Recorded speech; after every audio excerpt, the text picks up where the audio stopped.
BMS course करने के बाद आप क्या क्या कर सकते हैं? देखो, बीएमएस के बाद बहुत सारी अपॉर्चुनिटी होती है। नंबर 1 पर आती है सरकारी नौकरी। जी हाँ, आप बीएमएस के बाद सरकारी नौकरी कर सकते हैं। जैसे आयुर्वेदिक मेडिकल ऑफिसर बन सकते हैं, डिस्ट्रिक्ट आयुर्वेदिक ऑफिसर बन सकते हैं, ayurvedic pharmacist doctor in government hospital, government ayurvedic college में drug inspector, ayurvedic research officer भी बन सकते हैं।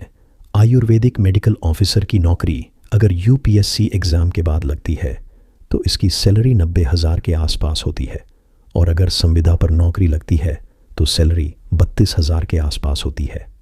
इसके अलावा ड्रग इंस्पेक्टर और आयुर्वेदिक रिसर्च ऑफिसर की सैलरी 55,000 के आसपास होती है। नंबर 3 पर है बीएएमएस के बाद आप आयुर्वेदिक दवाई की कंपनी में भी काम कर सकते हैं, जहां पर प्रोडक्ट मैनेजर, क्वालिटी मैनेजर और अन्य ऑफिस पदों पर आप काम कर सकते हैं, जहां पर महीने के 20,000 से 25,000 तक आसानी से कमा सकते हैं। अच्छा एक्सपीरियंस के बाद 50,000 तक मिलने लगते हैं। बीएएमएस के बाद आप अपना क्लिनिक खोलते हैं तो आपके पास 2 ऑप्शंस होते हैं।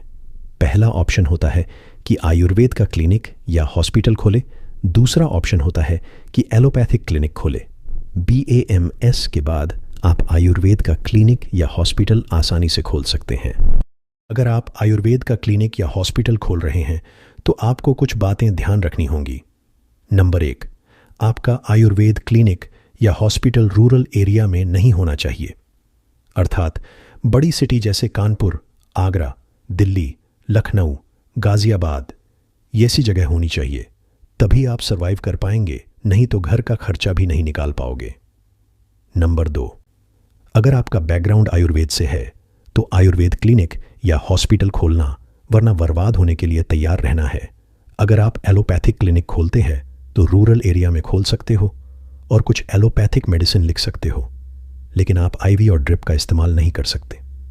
अगर आप ऐसा करेंगे तो सीएमओ आपकी क्लिनिक बंद भी कर सकता है। क्लिनिक की कमाई 15,000 से लेकर लाखों में हो सकती है।